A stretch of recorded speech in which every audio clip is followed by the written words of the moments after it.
후지필름 S5 프로 아직 쓸만한가? 라는 타이틀로 이야기를 좀 해보겠습니다.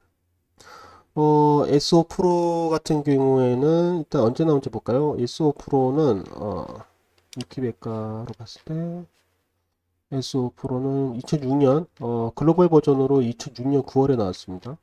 네. S5 프로 이전에 S1 프로, 2 프로, 3 프로, 3 프로 2형 세대, 5 프로 2형 세대 이렇게 있어요. 네. 전부 다 니콘 바디를 기준으로 만들었고요. 니콘 바디를 가지고 만들었어요. 리뷰 같은 경우는 자료는 이제 SLR 클럽에서 하나 찾았고 디신스에 대해서 하나 찾았어요. 이게 단종된 지가 근 20년 다 돼가는 카메라이기 때문에 한번 얘기를 해보겠습니다. 일단은 이 카메라 같은 경우에는 니콘 D200을 갖고 와서 센서하고 프로그래밍을 다시 만든 카메라예요. 센서가 차이가 납니다. 센서가 좀 독특한데 한번 볼게요. 크기는 24면 15.5, 23.6에 15.8. 이 정도 차이 나고요. 유효 화소수는 1234만 화소고, 니콘 D200 같은 경우에는 1092만 화소. 그리고 이 카메라는, 크롭바디입니다. 네, 크롭바디고요. 이게 센서가 조금은 복잡해요. 이게 뭐냐면, 얘네들 말로는 S 화소, R 화소 이렇게 따로따로 해가지고, 이 두 가지가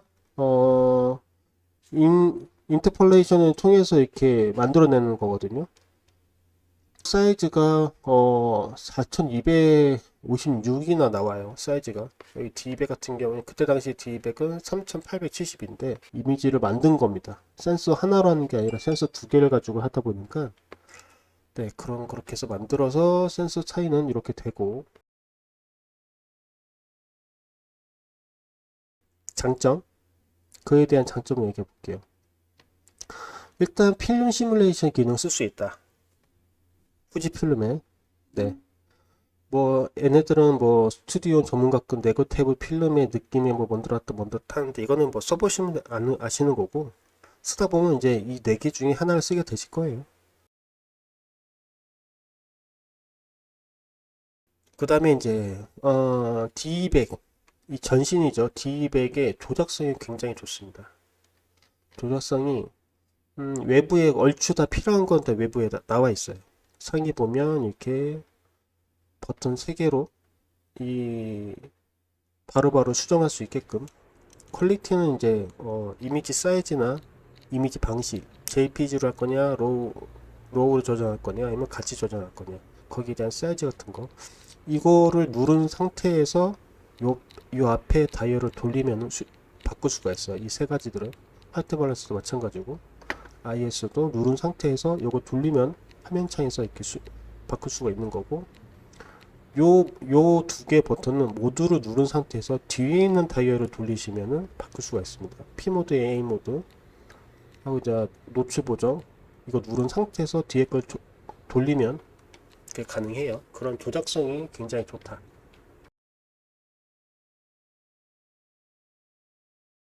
S5 프로의 장점 바디가 니콘 바디이기 때문에 렌즈군이 굉장히 많다. 이 후지필름의 F 마운트 이 F 마운트가 DSLR 렌즈가 어, AF 렌즈가 두 가지가 나와 있죠. 근대까지 나왔죠. 시그마에서 아트 렌즈 뭐 시그마 아트 렌즈 중에는 1835 고정 초점 1.8 렌즈 별명은 UFO라고 하는데 그 렌즈가 저는 가장 조합이 좋았어요. 가장 최신이기도 하고 그 렌즈가 크롭 렌즈거든요. 이 바디가 센서 크기가 크롭이기 때문에 렌즈를 크롭을 쓰셔야 정확한 화각으로 찍을 수가 있습니다.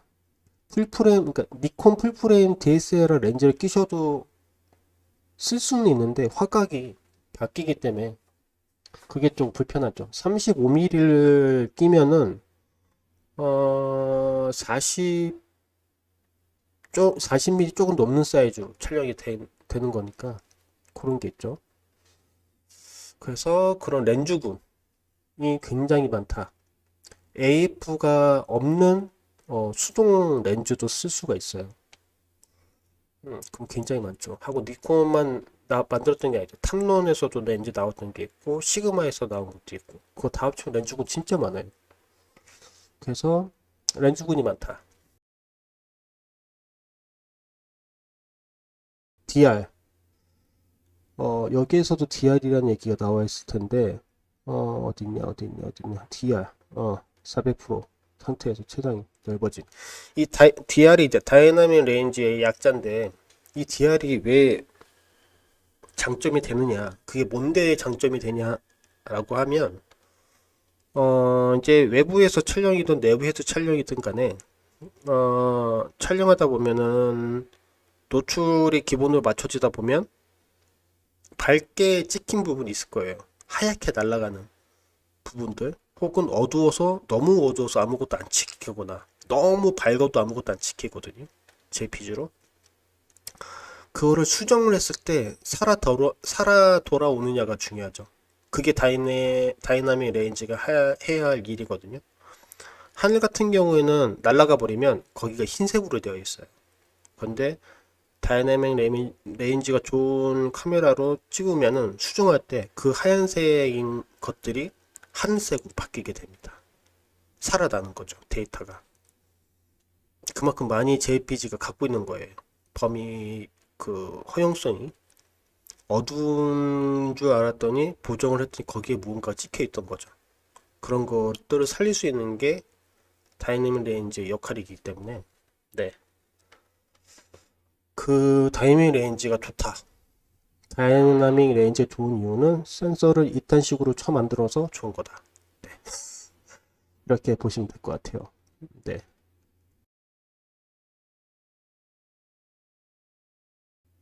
그리고 이제 이 카메라의 장점만 있는 게 아니겠죠. 단점은 뭐냐면 후지필름이 니콘 카메라를 가져와서 메뉴를 개똥으로 만들어 놨거든요. 예를 들어서 이 메뉴 버튼을 누르면은 뭐를 바꿀 수 있냐면 자 여기 정리를 잘 해놓은 게 있는데 자 촬영 메뉴 들어가면 필름 시뮬레이션 디레인지 설정 컬러 모드 뭐 색을 진하게 할 것이냐 뭐 미디움 할 것이냐 스탠다드 할 것이냐 하고 이제 이 흑백 모드 찍을 것이냐 어, 여기까지 쓰시는 게 가장 많죠. 네. 이 후지필름이 흑백도 정말 좋아요. 꼭 써보셔야 돼요. 하여튼 메뉴 들어가면 이런 것들을 설정할 수가 있어요. 짜짜짜짜짜 자 여기까지 자 노이즈 리덕션 이것도 설정해 놓은 게 좋죠. 그리고 외부에 버튼이 하나 더 있습니다. 비슷한 느낌으로 셋업이라는 게 있어요. 셋업에서는 뭐를 할 수 있냐면은 뭐 이런 거 바코드 리더 써본 적이 없어요. 미러 쇼크 방지 뭐 어쩌고저쩌고 자 이 셋업에서 가장 많이 쓰는 게 제가 봤을 때는 메모리 카드 포맷이에요. 처음 들어가서 이제 설정에 들어가서 시간도 맞춰야 되긴 하겠지만 언어는 뭐 한국에서는 다 한국말로 바꿔져 있겠지만 이 메모리 카드 포맷을 하기 위해서는 셋업으로 들어가셔야 됩니다. 메뉴가 아니라. 근데 이게 적응이 조금 필요해요. 저도 적응하는데 좀 시간이 걸렸거든요. 그게 굉장히 안 좋습니다. 뭐 외부에 단축키로 되어 있어요. 버튼 두 개 조합으로 하면 포맷이 되거나 이렇게 되긴 하는데 그게 조금 메뉴 설정이 여기에서도 단점으로 그걸 지적하긴 하거든요. 매우 복잡한 메뉴 설정 이렇게 얘기할 정도로 네, 메뉴 설정이 정말 개똥으로 만들어놨습니다. 그래서 DSLR이 망했나 이게 더 이상 안 나왔던 이유가 그 이유일까요? 네, 그럴 게 있지만 그리고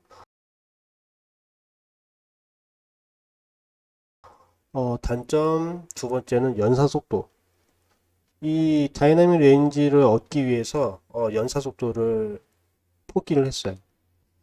같은 카메라인 D200 같은 경우는 최대 5장 로우 그러니까 로우로 설정하면 3장까지 찍는데 N은 최대가 3장이에요.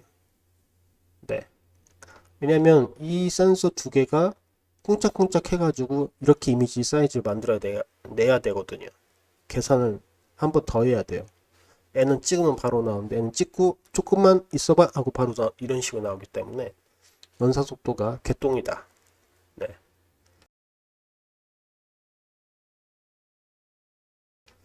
그 다음에 배터리는 뭐 L뿐만 아니라 D200도 마찬가지인데 배터리가 조금 부족하다.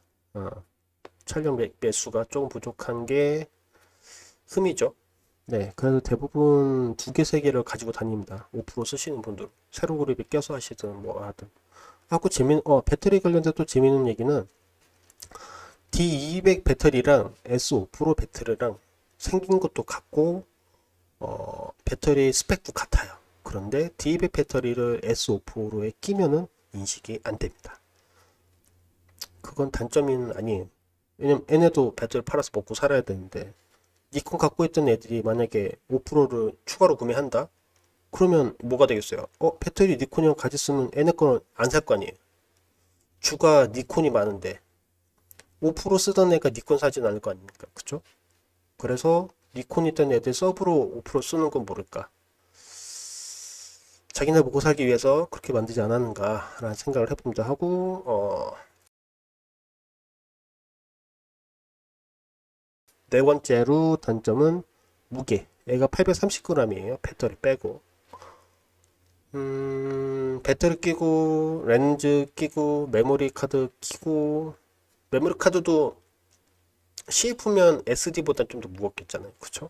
SD 말고 CF 메모리 카드 끼고 세로고를 끼고 그러면 상당한 무게가 나오겠죠? 바디만 들었을 때도 묵직한 게 있습니다. 그게 장점이 될 수도 있죠. 오히려. 근데 무거운 거는 장점이 되진 않을 것 같아요. 휴대를 해야 하는 카메라이기 때문에 손으로 들어야 되고 그래서 무게가 단점이다. 충분한 매력이 있어서 23년 8월 기준으로 아직까지 써도 되느냐? 충분히 메리트 있다. 하고 지금 가격도 정말 메리트가 있어요. 지금은 이제 한 뭐 45,000컷 뭐 이런 카메라는 조금 구하기는 힘드실 건데 SLR 장터 기준으로 지금 한 8만 컷 정도가 거래가 되는 것 같아요. 한 2, 30만 원에. 그러면 뭐 가격 매력 있죠. 렌즈 너무 그 고사양 렌즈 안 끼셔도 돼요. 뭐 고사양 렌즈도 없겠지만 지금 이 F 마운트의 가장 고사양 렌즈는 시그마 아트 UE4가 아닐까라 생각을 하거든요. DX 포맷으로 봤을 때. 그래서 렌즈가 안 나왔기 때문에 아마 제격이 맞으면 시그마 아트 쪽에서 F 마운트 DX 버전은 걔네가 마지막으로 만들었을 것 같은데 걔네가 가장 높은 스펙이에요. 니콘은 그 한참 전에 나왔고 니콘 렌즈들은 옛날에 더 이상 크롬 렌즈를 만들지 않았거든요. 그래서 가격선은 뭐 그 정도 운 좋게 이 카메라를 뭐 한 8만 컷에 업어 오셔도 얘네 셔터박스가 그렇게 난창난창한 셔터박스가 아닙니다. 니콘 셔터박스는 정교해요 많이. 그래서 충분히 쓰실 수 있다라는 생각이 들더라고요. 한 뭐 잘만 조합하면 한 50만 원 밑으로 조합할 수 있을 것 같은데요. 네, 그렇게 해서 뭐 간단하게 35mm 점사나 이런 거 껴주면 무난무난하게 스냅도 찍으시고 인물도 찍으시고 그렇게 놀면 되지 않을까? 라는 생각을 하면서 네, 소개하는 자리를 만들어 봤습니다. 지금까지 S5 프로 카메라를 아직도 가지고 있으며 사용하고 있는 스튜디오 조대실의 김태원이었고요. 즐거운 사진 생활 만들어 가시길 바라겠습니다. 감사합니다.